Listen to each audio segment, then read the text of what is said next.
cultivating wild native plants that are also staple foods is one of my strategies for feeding myself from the land where I live off-grid in the wilderness. And I was really excited when I came across Indian rice grass, which is a perennial grass that you don't have to replant. It fixes nitrogen into the soil. It grows in arid areas and elevations from 3,000 feet to 10,000 feet all over the West. And it produces a staple food, a high protein grain. And this was a staple food for Native Americans and still is. And I wanted to try it. So I bought a bunch of seed, and it wasn't cheap. It was like $35 for half a pound of seeds.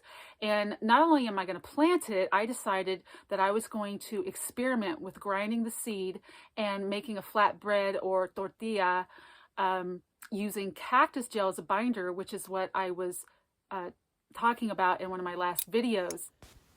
So I picked one of my young beaver tail cactus pads, this is not the time of year to harvest them normally. Usually I do it more in the spring and summer. It's winter now, but this will work for what I'm doing.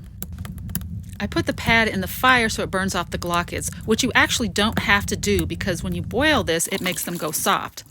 But you can rinse it off afterwards and scrape off the rest of the glochids and then trim the sides. So when you boil this for long enough, the glochids become soft and are no longer harmful or dangerous. So you could skip the burning if you want to. This specific type of cactus is very small, and I'm only using it because I don't need a big one. And even though these are normally harder to clean because they have so many glochids, it doesn't matter when you boil it long enough. So once it's boiled a long time, strain off the liquid, which is the gel, into your flour. And I just put the rest on my beans, so I have a delicious vegetable with my beans. I added a little extra water just to make it a little more fluid and put it on the fire to cook.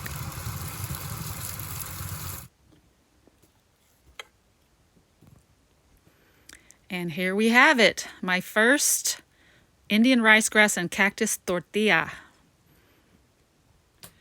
Wow, so I love this.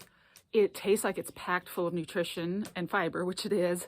It's high protein. The only thing in here is water, salt, Indian rice grass seeds that I ground, and cactus gel.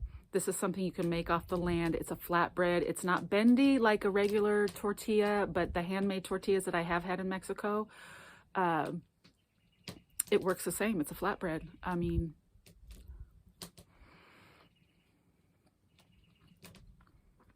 food from the wild.